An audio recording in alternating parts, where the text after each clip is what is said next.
Hari ini ya nilainya berapa? Belum mati kali. Belum mati.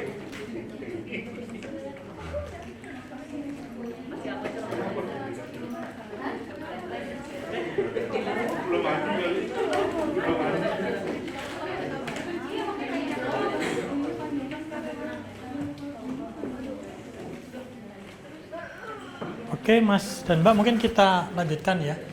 Ini nanti mungkin saya share Ini salah satu contoh yang tadi ditanyakan ya. Audit komunikasi yang dibuat oleh Kominfo tadi ya. Ini tadi kan yang ditanyakan, ini dibuat oleh siapa ini? Direktorat Jenderal Informasi dan Komunikasi Publik.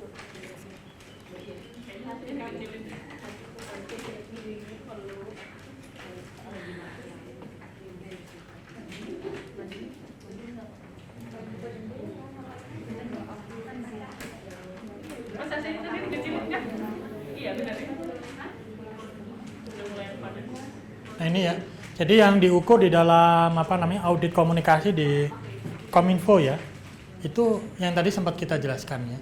Nah ini sebetulnya teman-teman bisa menyusun sendiri, dan itu nanti yang menjadi PR setelah ini ya, setelah makan siang ya.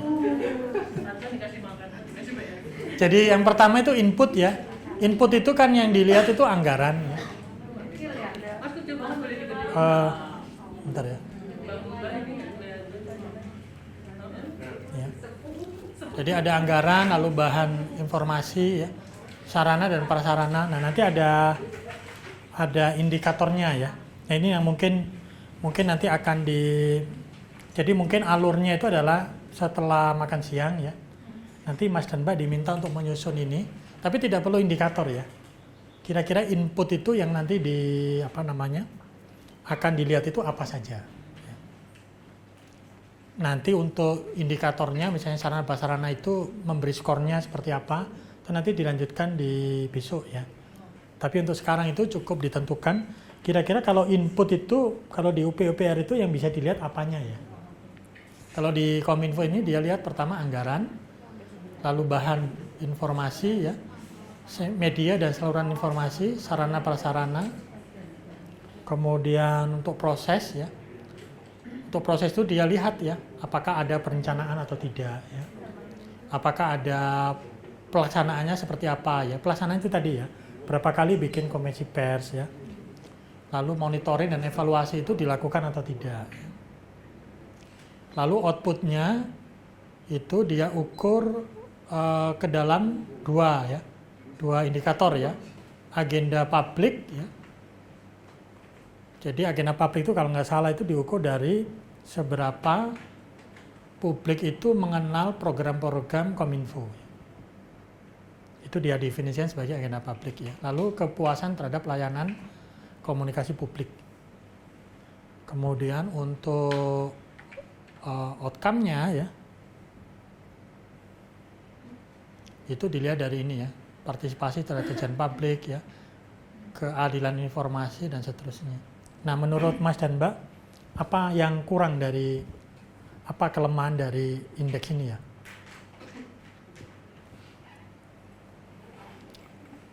Kepuasan terhadap yang KIP itu sebetulnya cocok nggak ya sebagai output ya?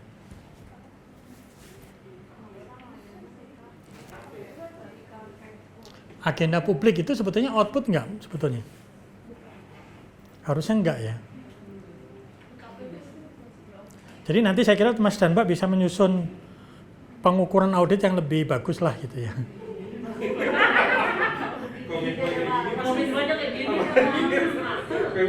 Ya karena sebetulnya output itu sebetulnya bukan kepuasan ya. Kalau kepuasan itu dia levelnya sudah outcome ya.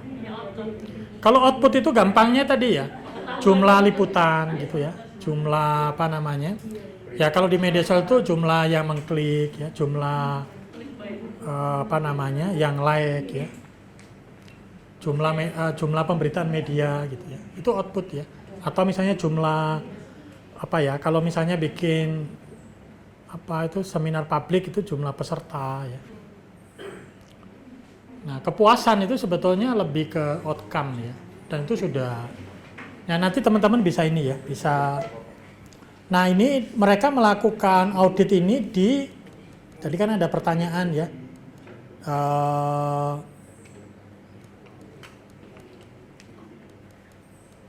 ini ya, dia melakukan ini di, harusnya sih Kominfo juga diteliti ya ini, PUPR ya, karena dia melakukan ini di bagian informasi di kementerian, di KL, dan di dinas informasi di daerah ya.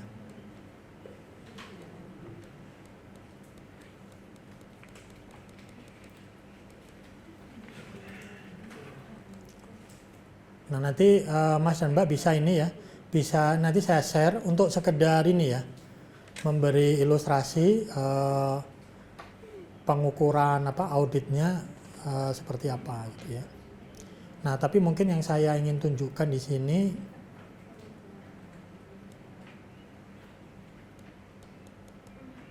metodenya ya.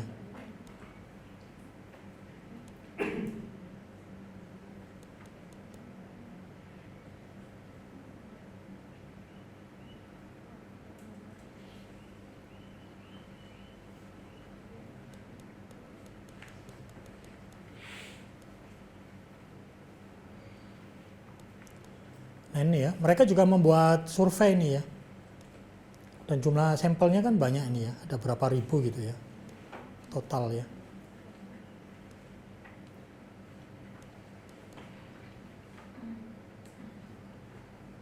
Nah ini mungkin indikatornya ya. Meskipun ini tidak tidak kita pelajari di hari ini ya, ini sekedar gambaran saja ya.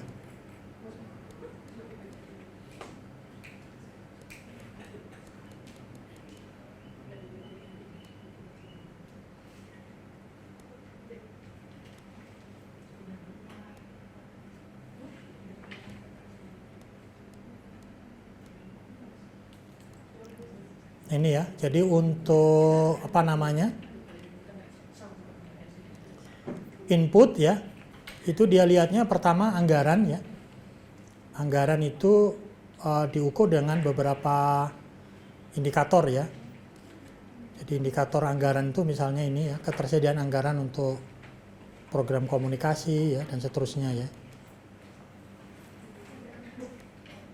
Kemudian ada ini ya, bahan informasi ya. Kemudian dimensi yang lainnya adalah sarana dan prasarana ya. Apakah ada kotak saran, apakah ada data center ya, dan seterusnya ya. Nanti diberi skor ya. Nanti detailnya akan dibahas besok ya. Jadi misalnya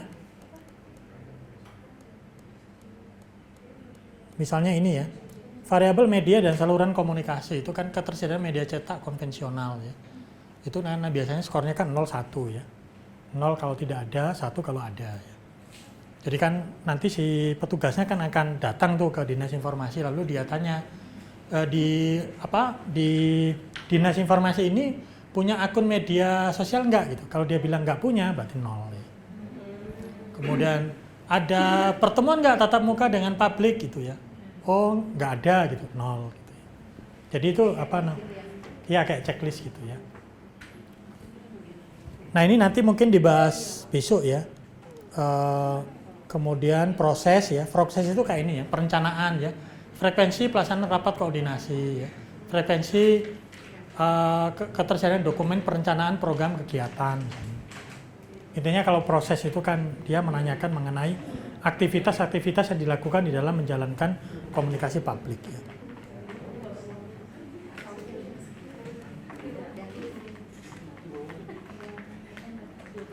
Kemudian untuk yang output ya. Nah ini yang saya tadi sebut ya, ini sebutnya kalau outputnya itu agenda dimensi agenda publik ini, ya ini kalau menurut saya kurang tepat ya. Karena sebetulnya persepsi terhadap isu, nah ini sebetulnya tidak tepat sebagai output ya. Itu kan sebetulnya sudah outcome ya, outcome tapi jangka pendek ya.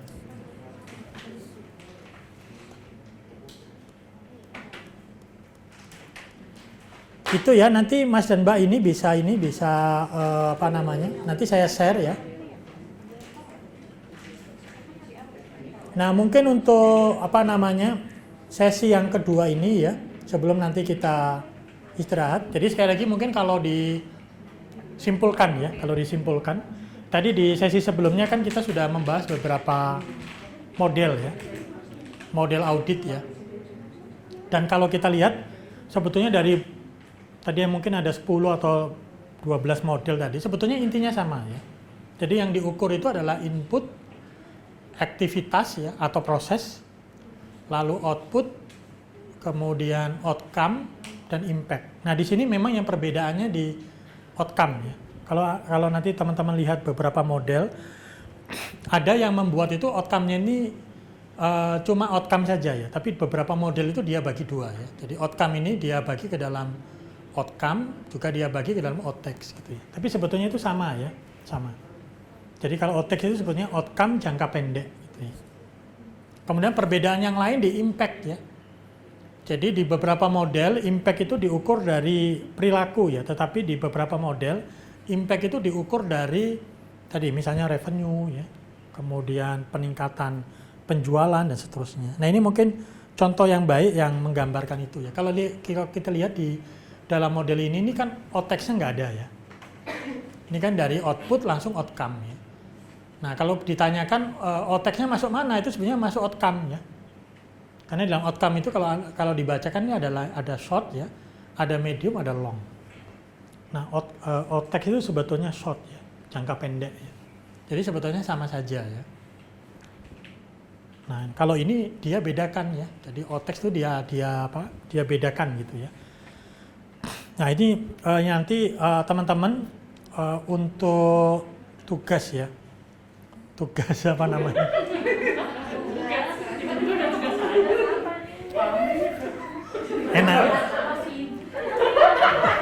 Enaknya dosen kan itu ya.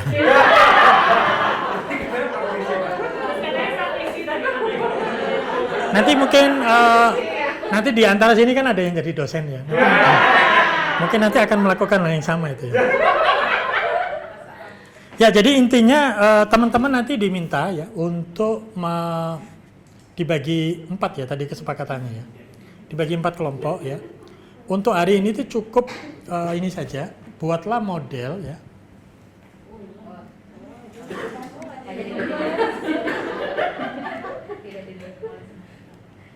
Nah, ini ya. Buatlah model yang intinya ya teman-teman bisa buat dalam bentuk gambar atau apa gitu ya. Intinya adalah di dalam model audit itu harus memasukkan 6 ini ya. Memasukkan 6 ini ya, di mana itu ada input. Input itu kan definisinya apa yang diperlukan agar program komunikasi berjalan. Kemudian Mas dan Mbak tentukan kira-kira dimensinya apa atau apa yang ingin dilihat dari input. Cukup itu saja ya. Pengukurannya macam-macam nanti dilanjutkan besok ya. Jadi contoh ya, misalnya input itu yang saya lihat anggarannya misalnya. Yang saya lihat SDM gitu ya. Cukup itu saja ya. Kemudian yang kedua, aktivitas ya. Definisinya itu kan kegiatan apa yang dilakukan agar program komunikasi berjalan dan tujuan tercapai. Yang nanti Mbak dan Mas lihat itu apa? Aktivitas itu apakah aktivitas media sosial ya, mungkin aktivitas komunikasi publik ya, bikin seminar dan seterusnya ya, atau aktivitas media relation ya. Tentu saja nanti harus disesuaikan dengan karakteristik dan biasanya yang dilakukan di PUPR itu seperti apa gitu ya. Saya kira itu cukup 1 lembar saja ya. Kemudian yang ketiga dibikin aja dalam bentuk tabel gitu ya. Jadi outputnya itu apa gitu ya. Lalu outputnya itu adalah apakah program komunikasi itu telah terkirim dan menjangkau khalayak sasaran. Nanti Mas dan Mbak tentukan ya kira-kira output dari masing-masing aktivitas itu seperti apa ya. Ya contoh ya, media sosial. Berarti outputnya itu kan jumlah klik atau jumlah like misalnya. Jadi dari masing-masing aktivitas itu tentukan kira-kira outputnya apa gitu ya. Kalau membuat, saya nggak tahu istilahnya apa ya, seminar publik ya misalnya ya, jumlah peserta misalnya ya, atau keragaman peserta ya. Kemudian yang keempat adalah outtakes tadi ya. Definisinya itu adalah dampak jangka pendek. Biasanya jangka pendek itu adalah pengetahuan ya. Ya kalau misalnya tujuannya itu adalah program komunikasi PUPR, berarti outtakes-nya itu adalah seberapa orang tahu ya mengenai masing-masing program. Kalau outcome itu adalah perubahan di jangka menengah, itu biasanya diukur dari sikap ya. Sikap ya, dukungan ya. Kemudian impact itu adalah jangka panjang ya. Jangka panjang itu reputasi ya, trust, kepuasan terhadap PUPR ya. Jadi yang ingin saya sampaikan di sini adalah meskipun ya kalau tadi Mas dan Mbak lihat ada banyak model dan teman-teman bisa aja bikin model ya. Yang kreatif bikin gambar-gambar ya Mbak sini.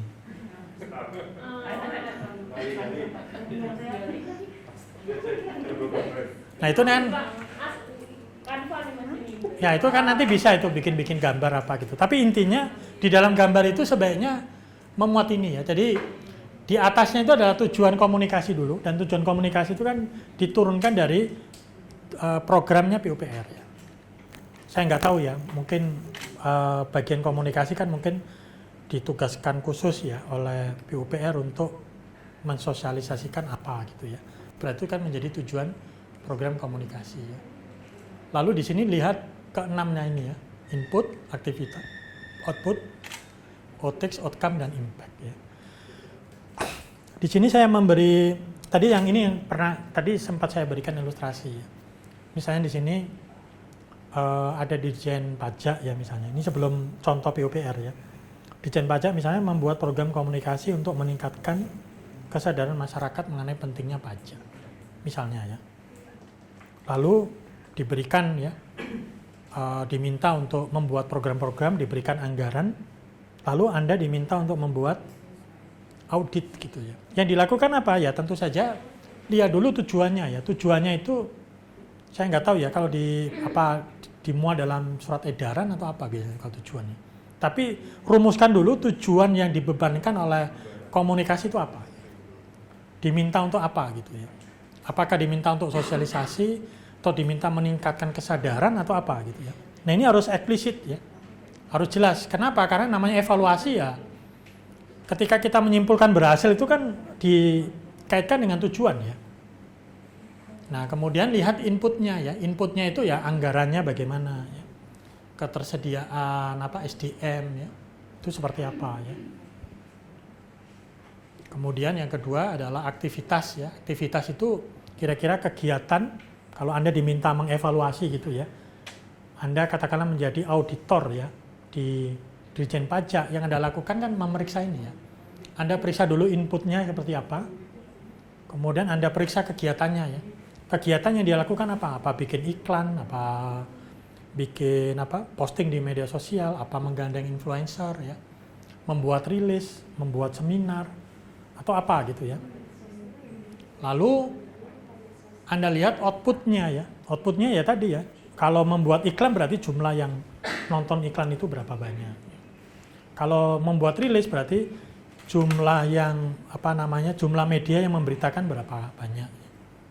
Kalau posting media sosial berarti jumlah yang memberikan klik, like itu berapa banyak. Kemudian di outtakes itu dilihat pengetahuan ya. Kalau pengetahuan itu kan biasanya metodenya lewat survei ya. Itu ditanyakan ya, misalnya berapa banyak orang yang tahu mengenai program, katakanlah ya, programnya itu soal pengurangan pajak misalnya. Berapa banyak yang tahu gitu ya. Kemudian di outcome-nya itu ditanyakan mengenai sikap. Ya. Seberapa banyak yang setuju ya, seberapa banyak tidak setuju. Lalu impact di sini bisa diukur dua ya. Anda bisa melihat impact itu dari yang terlihat. Yang terlihat itu kan berarti tadi ya, revenue atau peningkatan perolehan pajak. Bisa juga yang tidak terlihat ya. Tidak terlihat itu misalnya trust ya. Atau misalnya kepercayaan orang pada pajak yang lebih tinggi misalnya. Dan seterusnya ya. Nah, atau contoh lain ini ya, misalnya Kabinet Indonesia Maju ya. Misalnya Anda diminta oleh Pak Menteri misalnya mengevaluasi ya audit komunikasi yang sudah dilakukan ya oleh PUPR ya. Nah, yang dilakukan sama ya. Tentukan dulu tujuannya apa ya. Kemudian lihat inputnya, aktivitasnya, outputnya ya. Outputnya diukur dari tadi ya, dari jumlah. Kalau seminar ya berarti jumlah peserta ya. Kalau media sosial berarti jumlah yang memberikan like, mengklik ya, memberikan komen ya. Kalau OTEX itu dilihat dari pengenalan ya terhadap program-program PUPR ya. Kemudian outcome itu dilihat dari sikap ya. Sikap orang pada PUPR ya, seberapa banyak yang positif ya. Kalau impact itu dilihatnya lebih jangka panjang ya. Jangka panjang itu misalnya reputasi atau trust ya. Atau contoh yang lain ini ya, misalnya BNPB misalnya ya, diminta membuat program komunikasi untuk meningkatkan kesadaran masyarakat agar mengikuti protokol kesehatan, ya. Memakai masker, ya, ikut vaksin, ya. Itu sama ya. Auditnya itu kan dilakukan dari tahap input ya, anggarannya berapa ya. Lalu di tahap proses atau aktivitas, kegiatannya apa saja ya. Dan di sana kan Anda bisa menilai ya, apakah kegiatan atau prosesnya itu menjawab nggak tujuan penelitian, apa tujuan program komunikasi. Ya. Kalau output ya tadi ya, berapa banyak yang meliput ya, berapa banyak yang menonton iklan ya. Kalau itu posting iklannya diposting di media di YouTube misalnya ya, itu berapa banyak yang nonton, berapa banyak yang memberikan komentar ya. Kalau outcome-nya itu dilihat dari sikap ya, sikap terhadap protokol kesehatan ya, intensi untuk mengikuti protokol kesehatan, sampai impact ya. Kalau impact itu nanti diukurnya dari jumlah kasus positif. Harusnya kalau program komunikasinya berhasil kan kasus positifnya jadi turun ya. Ya, nah yang penting di sini ya, nanti Mas dan Mbak bisa membaca selengkapnya ya. Saya sangat merekomendasikan Anda membaca buku yang kedua itu ya. Nanti silakan di download ya. Bukunya. Nanti kalau nggak ada nanti bisa nanti saya share ya. Salah satu bagiannya sangat penting ya di dalam di dalam audit itu adalah apa yang disebut dengan metrik. Metrik itu sederhananya itu adalah Mas dan Mbak harus menentukan dulu ukurannya. Aspek apa yang mau dievaluasi. Jadi gampangnya ini kan ada tahapannya. Tahapan itu kan input output tadi ya. Nah, di masing-masing tahapan itu tentukan ukurannya. Input itu yang mau dievaluasi apa gitu. Nah, ini kemudian yang juga tidak kalah pentingnya ya, tapi ini nanti akan dipelajari besok ya. Adalah menggunakan apa yang disebut dengan standar atau milestone ya. Yang disebut dengan standar itu maksudnya gini. Kalau katakanlah dari observasi yang Mas dan Mbak lakukan ya. Jumlah posting 40 ya, jumlah yang mengklik 400. Kita kan pada akhirnya harus menentukan ya, 400 ini rendah apa sedang apa tinggi gitu ya. Ini termasuk berhasil atau ini termasuk gagal gitu ya. Jadi harus ada standar atau ukuran untuk mengevaluasi. Jadi di situ kan ada dua hal yang tidak mungkin dipisahkan ya. Kita harus menentukan dulu ukurannya. Jadi tadi ya, input itu yang mau dilihat apa gitu ya. Apa anggaran, apa sumber daya. Lalu kita juga harus menentukan standar atau ukurannya. Ya tadi ya, misalnya kita mencontohkan jumlah karyawan gitu ya. Anda sudah dapat informasi, jumlah karyawan di Dinas Informasi itu 6. Pada akhirnya kan kita harus menentukan ya, 6 ini rendah, sedang atau tinggi gitu ya. Jadi ini dua hal yang tidak mungkin dipisahkan satu sama lainnya. Karena pada akhirnya audit itu kan digunakan untuk mengevaluasi dan kita itu harus berani menyimpulkan bahwa ini gagal, ini berhasil, dan seterusnya ya. Jadi kalau digambarkan itu seperti ini ya. Nah ini yang nanti Mas dan Mbak lakukan setelah makan siang ya. Kalau makan siang kan biasanya lebih semangat. Jadi di bagian input itu tentukan kira-kira yang mau dilihat itu apa ya.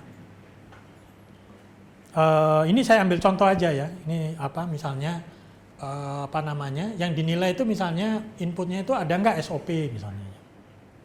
Kemudian jumlah personil atau jumlah orang yang terlibat di dalam kegiatan itu ya. Kemudian anggaran misalnya, atau ada nggak tujuan yang jelas misalnya dalam bentuk apa surat edaran atau apa gitu ya.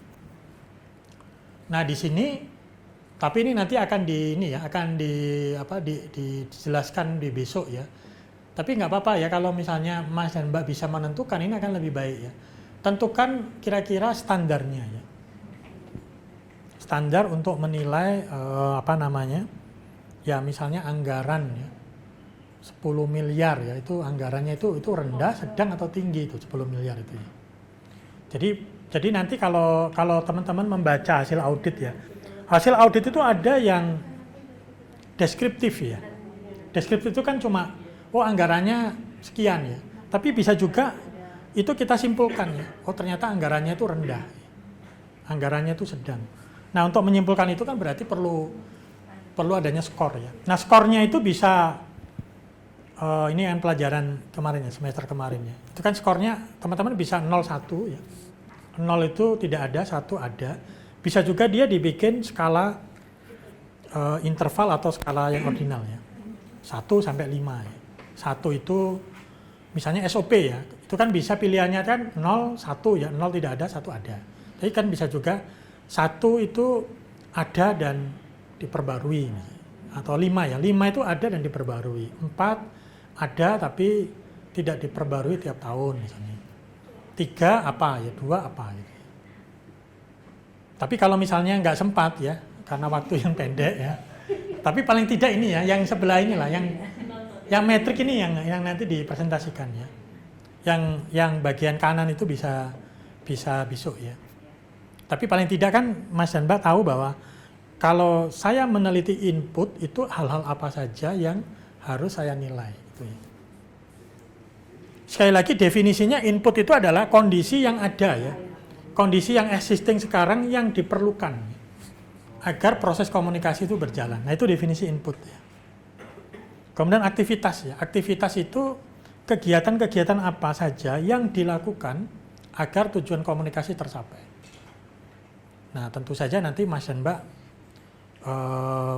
tentukan ya kira-kira kalau aktivitas yang bisa dinilai itu apa. Misalnya apa? Tadi ya, misalnya jumlah seminar misalnya ya, posting media sosial misalnya, kemudian itu ya konten yang diproduksi misalnya, atau iklan ya, iklan layanan masyarakat misalnya. Yang tentu saja ini nanti teman-teman juga bisa menyesuaikan dengan kebutuhan ya, dengan karakteristik di masing-masing di PUPR ya. Tapi intinya tentukan kira-kira yang dinilai dari aktivitas itu apa. Nah nanti idealnya, tapi ini nanti dibahas besok ya, idealnya itu ada yang sebelah kanan ya. Sebelah kanan, dimana sebelah kanan itu memang kita harus menentukan scoring ya, menentukan angka ya. Disebut rendah itu kalau apa, sedang apa, tinggi apa. Dan prosesnya itu biasanya agak panjang ya. Jadi nanti kalau Mas dan Mbak betul-betul melakukan ini, ya ini anggaran lagi ya. Nanti kan butuh FGD dan macam-macam itu ya. Nanti kan masing-masing unit kerja kan diminta tuh memberikan penilaian ya. Jadi disebut rendah itu kalau seperti apa ya, disebut sedang kalau apa ya. Kemudian yang ketiga adalah output. Nanti Mas dan Mbak tentukan outputnya itu yang sebelah kanan ya, yang nomor 2 itu ya. Yang nomor 3, yang kolom yang ketiga itu bisa besok ya. Akan dibahas besok ya. Tapi yang 2 itu yang penting ya. Kira-kira kalau output itu yang mau dilihat apa ya. Dan tadi saya sudah sebut ya, output itu sangat berkaitan dengan aktivitas ya. Jadi cara paling mudah untuk melihat output itu ya lihat aktivitasnya ya. Karena masing-masing aktivitas itu kan punya output ya. Jadi kalau aktivitasnya adalah membuat konten media sosial, berarti outputnya adalah tadi jumlah like ya, jumlah view ya. Atau kalau tadi ya, membuat seminar publik, berarti outputnya adalah jumlah peserta ya. Peserta seminar ya, dan seterusnya ya. jumlah penonton ya. Tapi kalau jumlah seminar, nah itu bukan output ya, itu kegiatan ya. Nah ini teman-teman harus membedakan antara kegiatan dengan output ya. Jadi kalau jumlah posting itu kegiatan ya. Nah nanti kan bisa diberikan skor tuh ya. Jadi mungkin ada unit atau ada unit kerja yang dia postingannya banyak, berarti kegiatannya tinggi ya. Tapi ini kegiatan ini mungkin berbeda dengan output ya, karena bisa jadi kan postingannya 1000 tapi yang nonton cuma 2000 misalnya. Nah ini output ya. Kemudian yang ketiga adalah ini, outtext ini sekali lagi adalah dampak komunikasi dalam jangka pendek. Gampangnya jangka pendek itu adalah kognitif ya, pengenalan ya. Tahu atau tidak. Tahu atau tidak mengenai program itu, tahu atau tidak mengenai posting itu.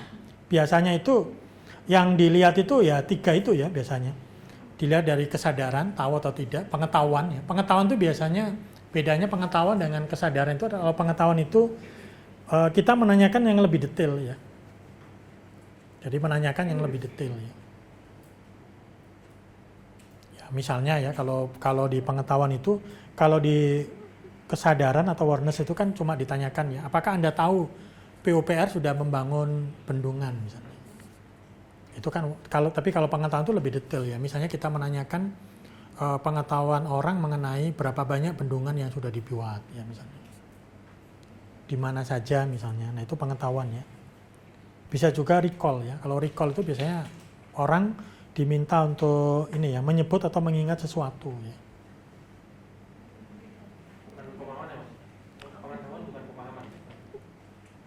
Pengetahuan dengan pemahaman mirip ya. Nah, itu istilah yang berbeda, Mas. Nah, nanti Mas dan Mbak ini kira-kira apa yang mau diukur di sana ya. Kemudian outcome ya. Kalau outcome ini adalah dampak di level menengah ya, di level menengah. Biasanya outcome ini diukurnya 3 ya, biasanya ya. Nanti Mas dan Mbak bisa menentukan ya, mungkin ada ukuran apa namanya, mungkin ada ukuran lain gitu ya. Tapi biasanya diukur itu 3 ya, yaitu sikap atau perubahan sikap. Kalau sikap itu kan setuju nggak setuju gitu ya. Kemudian intensi itu keinginan ya, keinginan. Kemudian perilaku ya.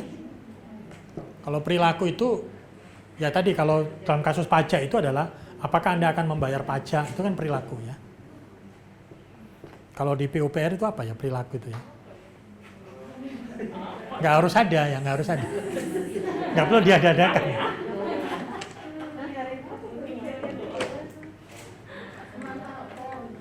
Ya, memanfaatkan itu bisa ya. Memanfaatkan atau menggunakan ya, atau menjaga ya. Ya, itu perilaku ya. Ya saya kira setuju ya. Pemanfaatan ya. Mas Eri, kalau menentukan skor itu dia ada baseline-nya atau kita menentukan sendiri? Ya, itu nanti ada 2 ini Mbak, ada 2 metode ya. Jadi metode pertama itu adalah betul yang tadi Mbak sampaikan, itu ada baseline-nya. Tapi kalau baseline ini kan agak susah ya. Kan kita nggak tahu ya, ini disebut sikap rendah ini berapa persen gitu ya. Nah, tapi cara yang kedua itu adalah dengan memberikan expert judgment ya. Jadi biasanya yang sering digunakan Mbak ya, itu kita mengundang ahli. Kemudian ahli ini yang nanti akan diminta untuk menilai. Ya. Betul ya, AP ya. Itu apa namanya? Betul ya. Nanti mungkin besok akan lebih dibahas ya soal itu. Biasanya nanti kita kan akan diminta untuk memberikan ini ya, bobot atau skor ya. Tapi itu ini ya, itu nomor 2 ya. Tapi yang penting itu adalah kita tentukan dulu ini aspek yang mau dinilai apa gitu ya. Nah setelah itu kan baru persoalan yang tadi Mbak sampaikan ya. Ini masing-masing diberi skor sama atau beda. Kan apakah sikap, intensi, perilaku ini dianggap sama atau ini ada yang diberikan bobot yang lebih tinggi.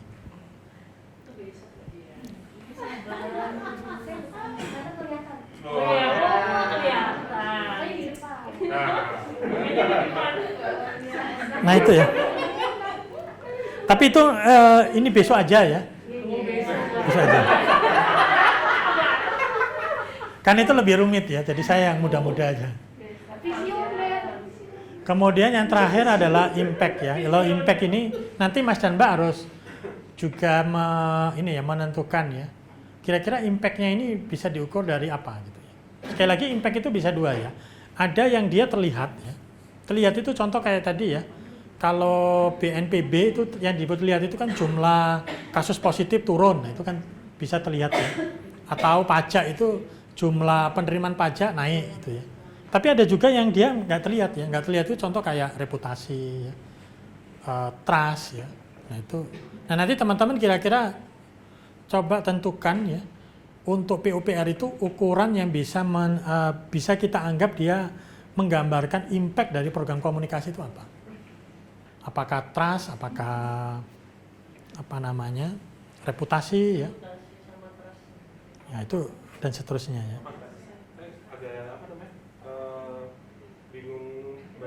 Bedainnya ya, karena impact-nya kalau PUPR misalkan bangun infrastruktur yang secara fisik sama yang komunikasi gitu. Kalau misalkan yang infrastruktur fisik itu kayak mengurangi kekumuhan. Nah kalau yang komunikasinya di impact-nya tuh apanya ya? Berarti kan impact-nya itu kepuasan pada PUPR, Mas. Bisa kepuasan, bisa trust ya, kepercayaan pada PUPR.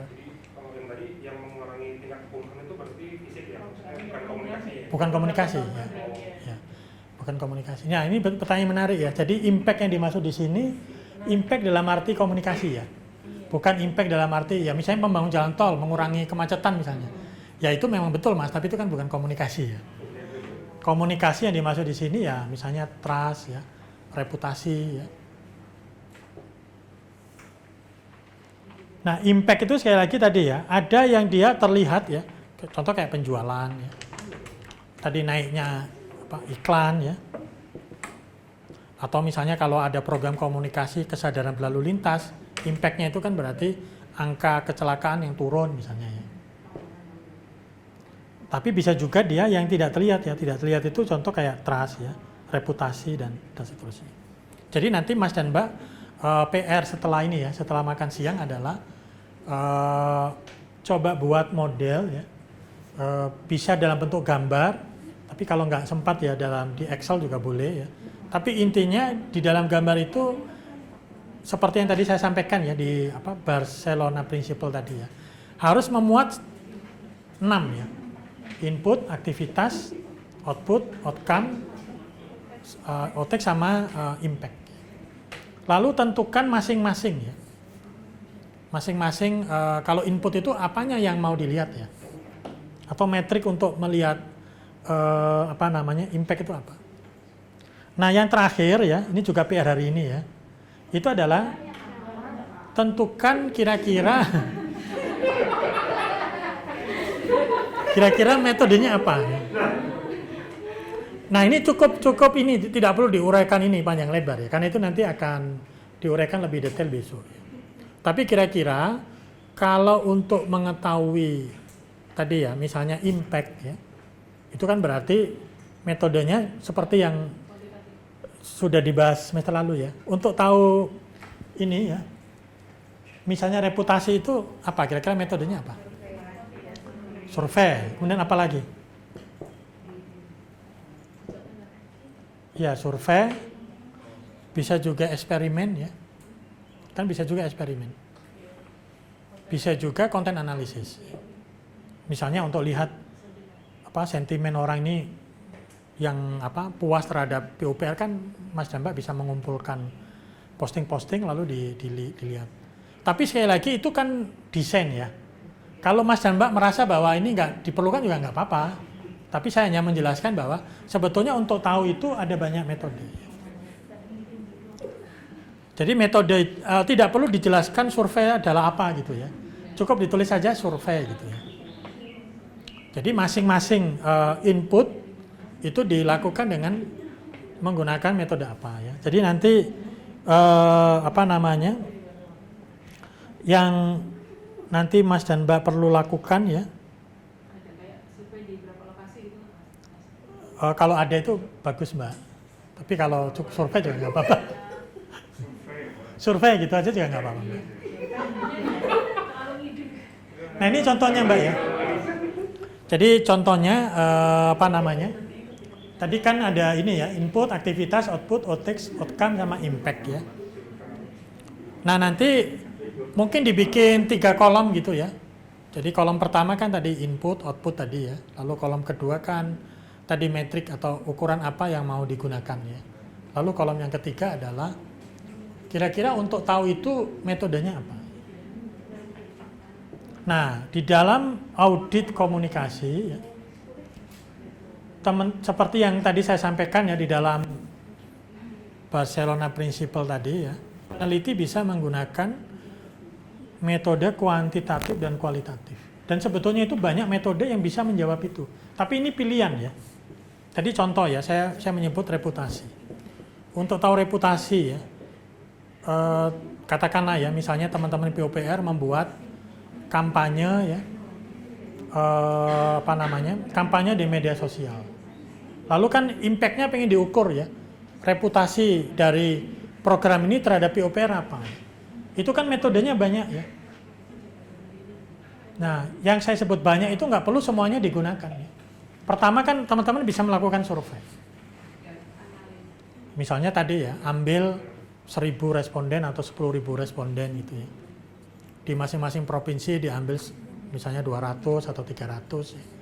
Lalu ditanyakan kepada mereka ya, bagaimana persepsi mereka terhadap PUPR ya. Tapi kan juga bisa eksperimen ya. Kalau eksperimen ada yang masih ingat nggak pelajaran semester lalu? Kalau eksperimen kira-kira kalau saya ingin mengukur reputasi, yang saya lakukan apa? Yang kemarin dapat A siapa? Semuanya dapat A.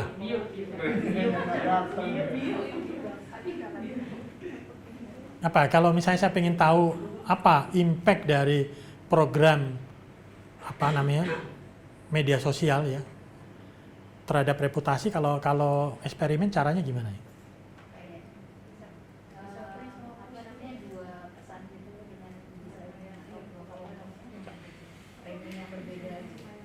Ya, bisa itu ya, tapi bisa juga cara yang lain ya, bikin beberapa kelompok gitu ya. Lalu ada kelompok yang diberikan ya posting ya, ada yang tidak. Lalu Anda ukur bedanya ya. Kalau ternyata di kelompok yang diberikan posting tadi lebih tinggi ya, penilaian terhadap PUPR, berarti kita bisa simpulkan ada ya. Bisa juga kelompoknya itu dibagi beberapa ya. Jadi ada yang sama saja tidak diberikan ya. Ada yang diberikan 10 gitu ya. Ada yang diberikan misalnya 40 ya. Jadi disuruh nonton 40 posting PUPR ya. Lalu ditanya gitu ya, menurut Anda PUPR itu organisasi yang apa ya? Kalau di reputasi itu kan diukur terpercaya ya, organisasi yang kredibel, organisasi yang perhatian pada rakyat ya, dan seterusnya. Itu kan bisa juga lewat analisis sisi. Jadi kan Anda juga bisa melakukan analisis sisi. Kalau analisis sisi caranya ya, itu kalau kuanti ya, ya ambil posting-postingan ya, komen-komen orang di media sosial, lalu lihat berapa banyak yang mencerminkan reputasi terhadap PUPR. Itu kalau kuanti ya. Tapi teman-teman juga bisa melakukan kualitatif untuk melihat impact itu. Misalnya apa? Pertama studi kasus. Kalau studi kasus ada yang masih ingat nggak? Belum ya, masih semester depan ya.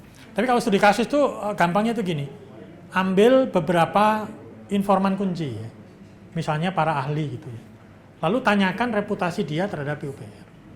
Misalnya pengamat kebijakan publik itu diambil 5 orang ya. Lalu Anda tanya gitu ya, bagaimana sih PUPR gitu ya. Anda ambil warga gitu ya, diwawancarai juga. Itu kualitatif. Bisa juga, kalau tadi kan analisis sisi ya, bisa juga etnografi ya. Kalau etnografi itu ya, ambil posting-postingannya, lalu kemudian petakan bagaimana penilaian ya netizen atau warganet itu terhadap PUPR. Jadi di sini impact itu sekali lagi bisa diukur dengan berbagai macam metode.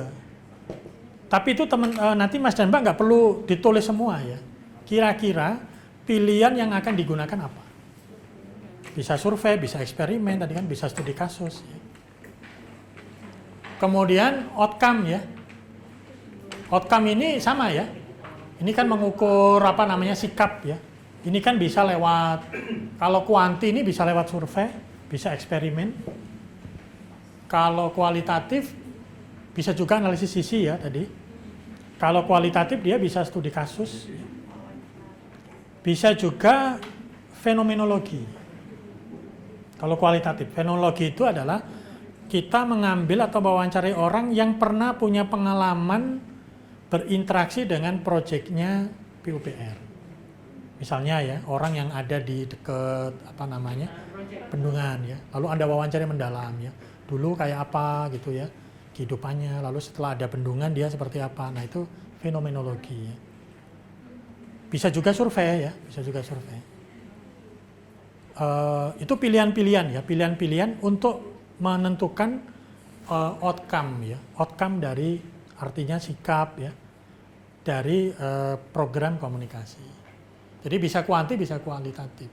Demikian juga dengan OTIX ya, dilihat itu juga bisa kuanti, bisa kuali. Ya. Kalau kuanti itu kan Anda bisa lakukan survei juga ya, untuk lihat pengetahuan ya. Kemudian kalau kualitatif sama ya, bisa melakukan studi kasus ya. Bisa lakukan studi kasus, bisa juga dengan menggunakan etnografi ya. Kemudian output ya. Kalau output ini metodenya yang paling sering digunakan itu adalah analisis sisi. Berapa kali, berapa banyak ya. Bisa juga menggunakan media sosial media metrik ya. Berapa jumlah like dan seterusnya itu kan ketahuan ya dari banyak software ya. Kalau aktivitas ya, itu biasanya metodenya itu bisa studi kasus ya. Dengan mengumpulkan dokumen, bisa juga wawancara ya. Yang disebut wawancara tadi ya, untuk tahu aktivitasnya. Nanti kalau teman-teman melakukan audit kan yang dilakukan apa? Berarti kan datang ke masing-masing unit lalu menanyakan kan ke informan ahlinya ya.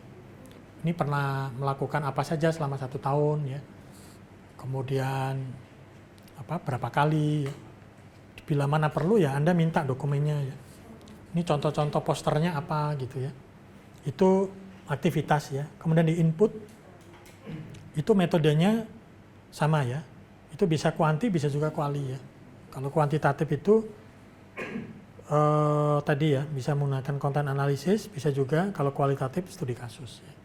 Nah, mungkin ini sekedar ini ya, mengulang sedikit gitu ya, yang kemarin Mas dan Mbak sudah pelajari ya di MPK ini ya, MPK 1 ya.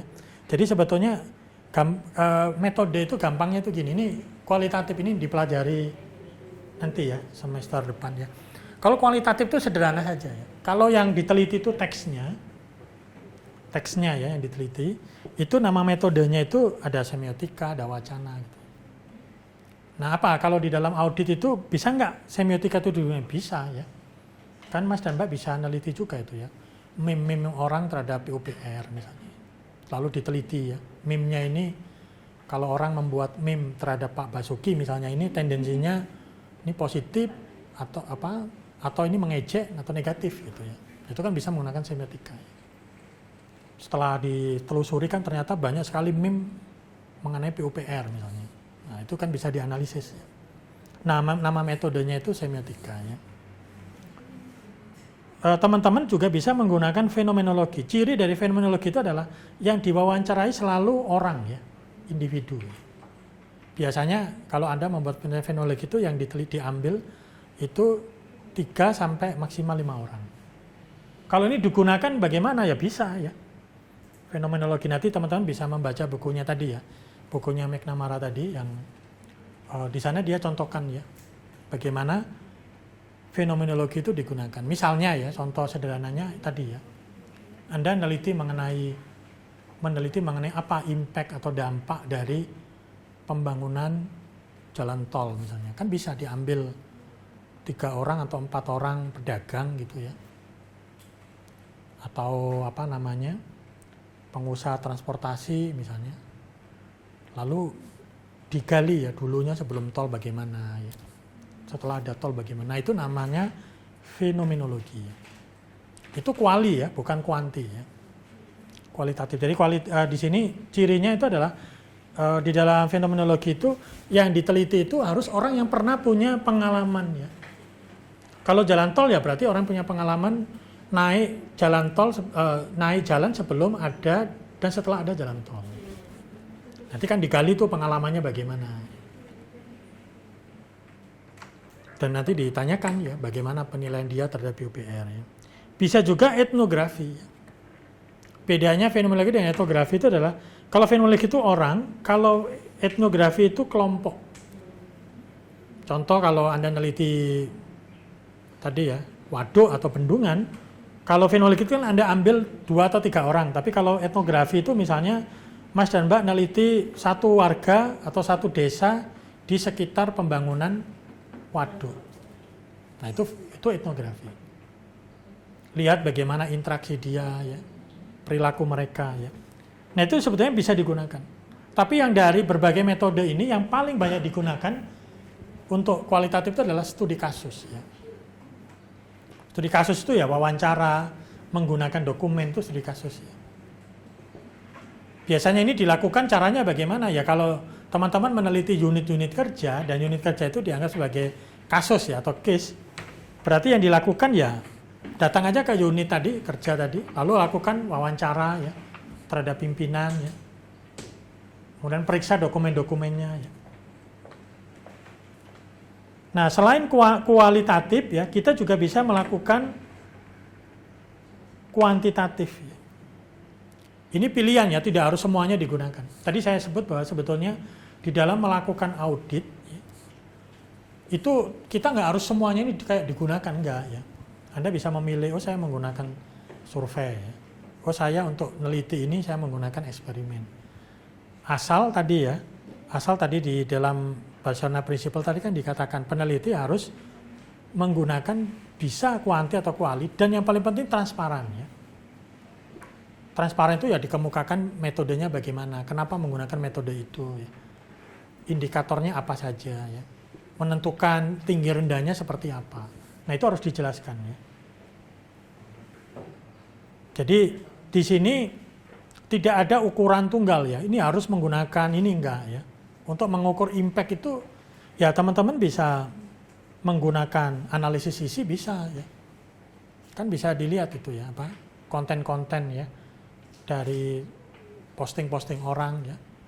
Tapi kita juga bisa melakukan survei ya. Kalau survei itu kan definisinya itu kan adalah metode yang digunakan untuk mengetahui pengetahuan sikap atau perilaku ya dari individu dengan menggunakan sampel ya. Jadi kalau menggunakan survei ya caranya tadi ya diambil ya untuk tahu tadi ya, untuk tahu awareness ya, pengenalan, pengetahuan, sikap, dilakukan survei ya.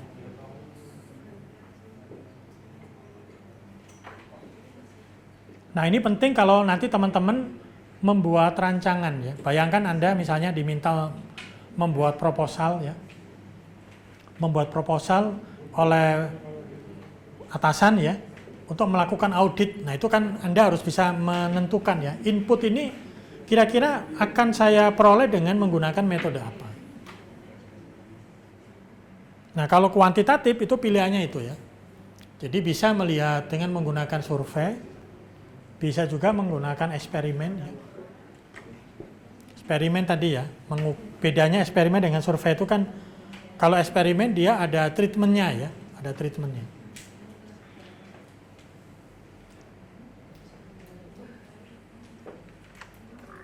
Jadi yang nanti PR ya, PR Mas dan Mbak nanti setelah makan siang adalah Anda diminta membuat satu model ya, audit komunikasi yang menyertakan tadi. Kalau tadi kan minimal ada output, outcome, dan impact tadi. Nanti Anda bisa saja ya, dari 6 ini, oh saya ngambil cuma 5, nggak apa-apa juga. Tapi yang wajib, yang tadi menurut Barcelona Principle tadi, wajib itu ada 3 ya. Harus diukur impact, harus diukur output, sama outcome. Nah ini harus ada. Tapi yang kalau Anda pengen lengkap itu sebetulnya 6 ini ya. Dari input, aktivitas atau proses ya. Kemudian output, outtext, outcome, dan impact. Kemudian Mas Janba diminta menentukan kira-kira apa yang mau dilihat dari input. Ya. Nanti dibuat aja di Excel juga boleh ya. Lalu kira-kira input itu diperoleh dengan menggunakan metode apa gitu. Nanti detail dari operasionalisasinya ya, termasuk tadi bagaimana menentukan scoringnya, itu nanti akan dibahas ya di besok ya. Tapi setidaknya sekarang kita paham atau kita tahu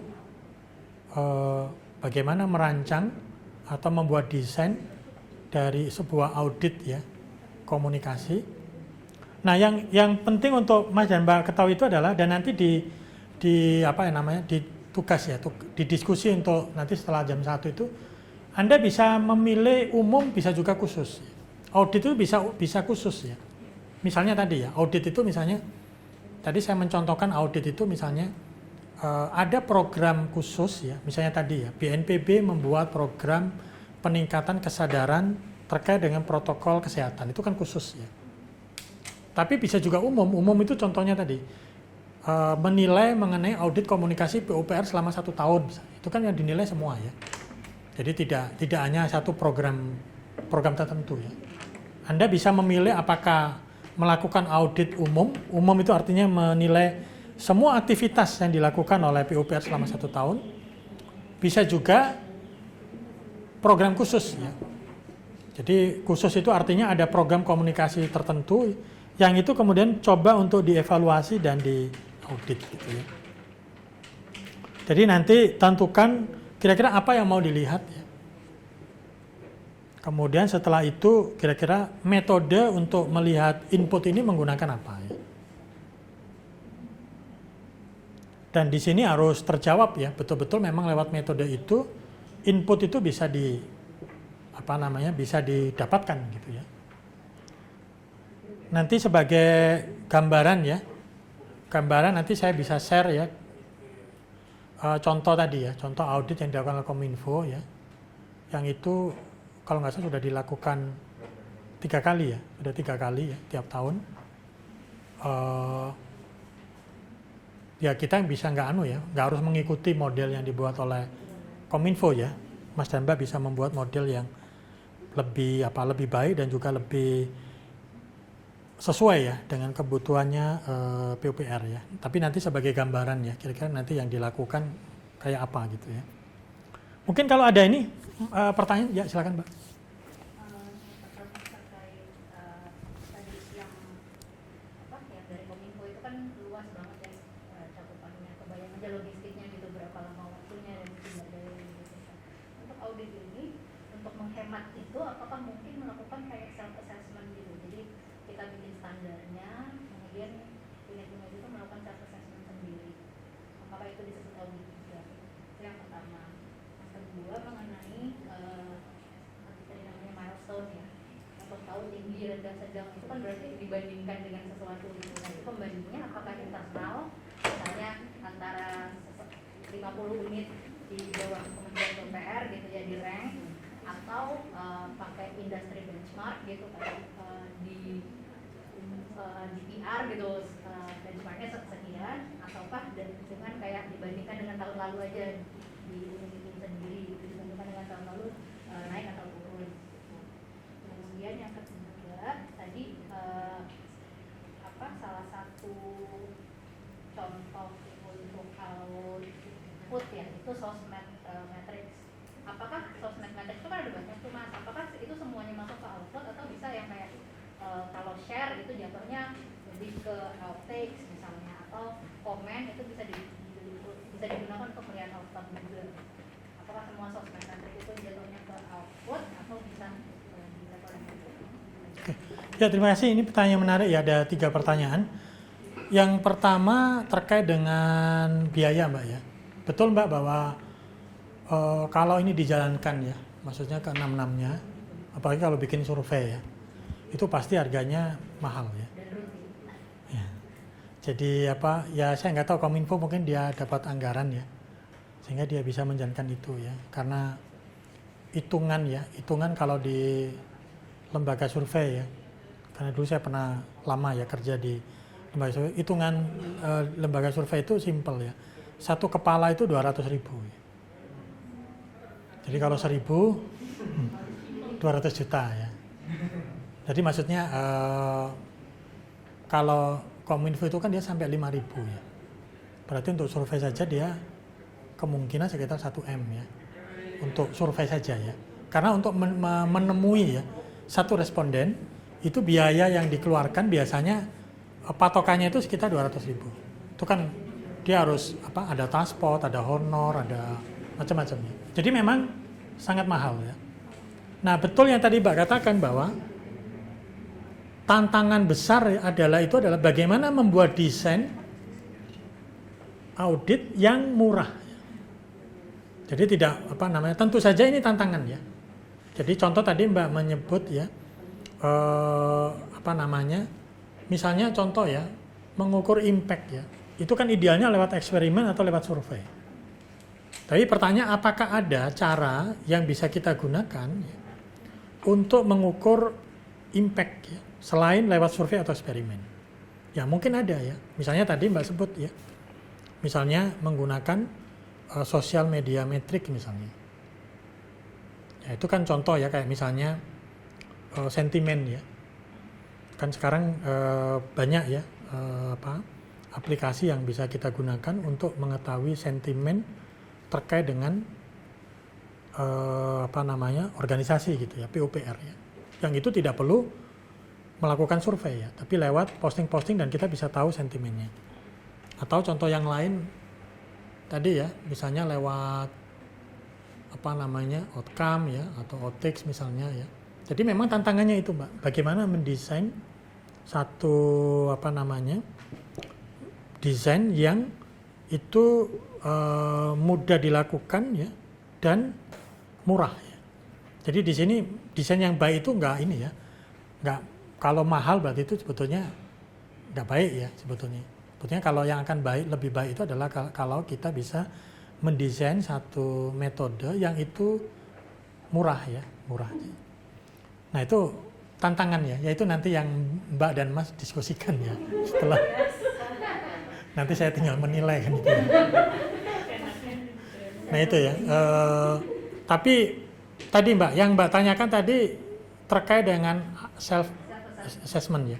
Jadi orang diminta untuk menilai. Nah itu sebenarnya tidak ya. Jadi mereka hanya ditanya fakta saja ya. Fakta itu contoh kayak berapa kali bikin seminar ya, jumlahnya berapa ya. Tapi mereka nggak boleh untuk misalnya disuruh menilai. Menurut Anda, jika Anda diminta untuk menilai 1 dari 10, Anda menilai kinerja Anda selama 1 tahun kemarin di berapa gitu ya, mungkin 10 ya. Apalagi kalau, nah ini nanti Mas dan Mbak akan bisa diskusi dengan Niko ya. Ini memang tantangan di birokrasi ya. Bagaimana pengukuran ini sering menjadi KPI ya. Jadi indikator keberhasilan ya. Itu kan jadi constraint ya. Di satu sisi kita kayak ingin mendapatkan data yang akurat, tapi di sisi yang lain karena dia tahu bahwa ini mungkin bisa menjadi KPI ya dari unit mereka, itu kayak ditinggi-tinggiin gitu ya. Jadi peserta Zoom-nya cuma 100 dibilang 1.000 gitu ya. Nah ini jadi sebaiknya memang ini Mbak, mereka tidak menilai ya. Itu yang pertama Mbak ya. Kemudian tadi yang ketiga tadi mudah-mudahan sudah terjawab ya, bahwa sebetulnya di dalam sosial media metrik itu ukurannya itu sebetulnya tidak satu ya. Jadi tidak di output ya. Itu sebetulnya kalau Mbak lihat itu bisa masuk ke outtakes, outcome, impact. Contoh ya, misalnya kalau PUPR menggunakan aplikasi apa ya? Kita pakai nanti dulu ya Mas. Kenapa? Maksudnya sosmednya. Ya, enggak. Maksudnya menggunakan software apa untuk sosial media metriknya menggunakan apa ya? Alternatif aja yang disediain dari Oh, yang dari apa namanya media sosialnya ya. Ya itu sebetulnya itu kan beberapa ukuran bisa kita gunakan ya. Misalnya untuk output ya. Kalau output itu kan jumlah klik ya, user unik, kemudian mungkin jumlah, kalau yang like ya, yang share ya, itu sebetulnya bisa masuk ke OTIX ya, atau bisa juga outcome ya. Kalau outcome itu kan sikap ya. Kita kan juga bisa mendefinisikan bahwa ketika orang share ya, atau orang memberikan like ya, itu sebetulnya kan menunjukkan bahwa dia menyukai ya terhadap postingan kita ya.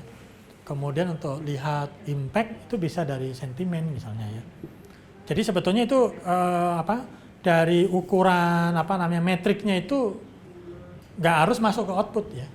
Jadi dia bisa dibagi-bagi ke dalam ini. Dan itu mungkin juga bisa membuat pengukuran auditnya nanti bisa menjadi lebih efisien gitu ya. Bisa menjadi lebih murah gitu ya. Kemudian yang kedua tadi apa Mbak? Saya lupa Mbak. benchmarking. Oh ya, ini juga penting ya, terkait dengan benchmarking ya. Jadi seperti yang tadi saya katakan, nanti kalau Mas dan Mbak membaca laporan audit komunikasi itu bisa dua bentuknya. Bisa deskriptif. Deskriptif itu kita tanpa judgement tinggi rendah. Cuma dikatakan aja bahwa rata-rata ini jumlah jumlah like-nya itu 40.000 gitu. Kita nggak mengatakan ini tinggi atau rendah. Lalu dibandingkan dengan tahun lalu ini naik gitu. Nah itu deskriptif ya. Tapi bisa juga ini diberikan evaluasi, diberikan judgement ya, diberikan skor. Nah di sini ketika kita memberikan skor ya dan menilai ini rendah, tinggi atau sedang, nah di sini ada dua metode, ya. Ada dua cara gitu ya. Cara pertama itu adalah betul yang tadi Mbak katakan, kita menggunakan standar atau benchmarking. Tapi persoalannya kan tidak semua ukuran di sini ada benchmarkingnya. Ya. Kita nggak tahu yang disebut dengan tinggi, rendah, sedang itu berapa gitu ya. Nah cara yang lain itu adalah menggunakan ekspor. Ya. Jadi caranya itu adalah nanti Mas dan Mbak mengundang ekspor yang dipandang tahu ya, plus dia memang menggeluti isu ini. Kemudian mereka kemudian diminta untuk menilai dan menentukan scoringnya. Contoh ya, dulu saya punya pengalaman diundang, ada orang membuat indeks mengenai kemerdekaan pers ya, lalu diminta untuk memberikan scoring ya. Kalau ada 5 wartawan meninggal, itu sebetulnya rendah, sedang atau tinggi. Gitu. Mungkin 5 itu kan kecil ya, tapi kalau kita lihat kalau orang mendalami kasus, maksudnya orang yang betul-betul ini ya, concern dengan isu kekerasan jurnalis, 5 itu sudah sangat tinggi. Jadi para ahli itu nanti bisa memberikan penilaian dan dia bisa menentukan gitu ya. Kekerasan terhadap jurnalis itu rendah kalau angkanya di bawah berapa, yang sedang berapa, yang tinggi berapa. Jadi nanti berdasarkan itu nanti Mas dan Mbak bisa menentukan itu ya, menentukan ini buruk atau dan seterusnya ya. Cara yang ketiga, tapi cara ketiga ini tidak direkomendasikan ya. Ini cara ketiga ini cara yang dalam tanda kutip cara yang agak males ya. Itu dibagi rata ya. Dibagi rata itu ya misalnya kalau ini dibagi 50 dibagi 5 ya. Berarti skor 0 sampai 20 itu ya sangat rendah, 21 sampai naik cukup ya. Kemudian sedang itu 30 sampai 50 misalnya. Jadi itu juga cara yang lain ya. Tapi yang nomor 3 ini tidak direkomendasikan karena kadang-kadang itu juga tidak bermakna ya. Dan tadi kadang-kadang juga bisa misleading ya. Ya tadi saya sebut ya, kalau ada wartawan meninggal 5 itu mungkin rendah ya. Kalau dibandingkan dengan negara lain gitu ya. Tapi sebenarnya 5 itu kategorinya tinggi gitu ya. Jadi ada beberapa itu Mbak. Tapi kalau nanti Mas dan Mbak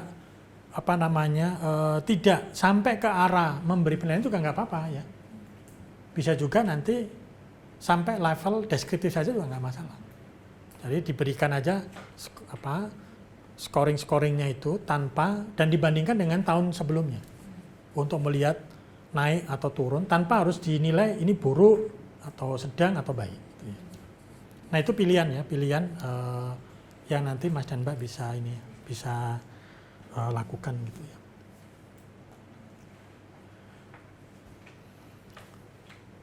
Itu ya saya kira, mungkin silakan Mas dan Mbak kalau ada pertanyaan. Jadi nanti setelah makan siang ini ada tugas ya, nanti silakan membentuk 4 kelompok. 4 kelompok ini sendiri menentukan sendiri ya? 3 kelompok kemarin sudah ada 3 kelompok. Oh 3, oke. 3. Oh 4. Enggak, yang kemarin berapa? Kalau Baumi katanya 4 kelompok, terus isinya bebas. Oh ya 4 kelompok ya. Disusun ulang aja. Ini nggak ada yang sentimen kan?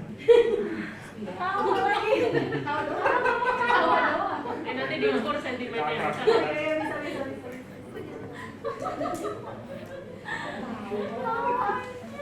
Sentimen yang online nih. Ya nanti bikin 4 kelompok ya. Ditentukan panitia ya Mas ya. Ya. Wah, jangan kelompok bio nih, jangan kelompok bio. Nggak ada yang mau spot dia sendiri. Ini nanti tidak dinilai ini ya. Jadi nggak ada nilai A atau A minus. Ya nanti teman-teman nanti setelah makan siang saya jelaskan sekilas ya. Tapi intinya itu adalah nanti dipikirkan selagi makan siang ya. Intinya adalah buat model yang isinya 6 tadi ya, input output. Lalu tentukan input itu kira-kira yang mau dilihat apanya. Tentu saja Mas dan Mbak berdasarkan pengalaman di PUPR kan tahu ya input ini apa saja ya, output ini apa saja. Lalu tentukan kira-kira masing-masing itu input itu menggunakan metode apa untuk mengetahuinya. Gitu ya. Yang nanti besok mungkin akan didetailkan oleh Mbak Umi ya terkait dengan cara tadi ya, scoring dan seterusnya. Mungkin itu Mas. Ya silakan Mas.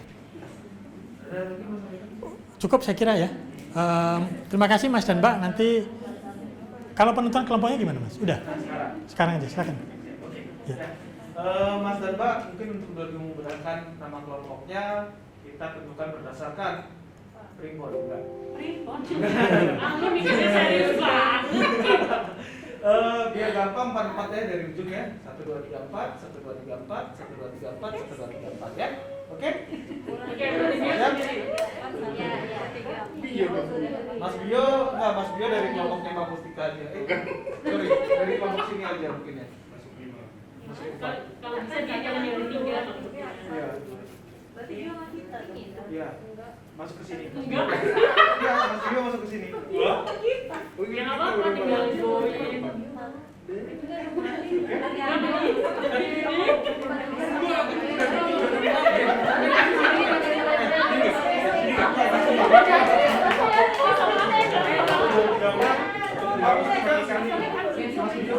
Oh iya.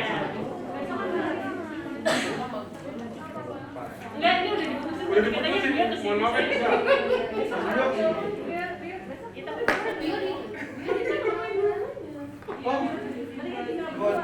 Mbak Rami di sini ya, sorry saya lupa. Itu kan di posisinya ya. Mas Bio di sini ya.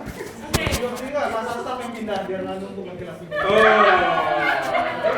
Siap. Siap ya. Betul saya. Sekarang membernya apa Mas?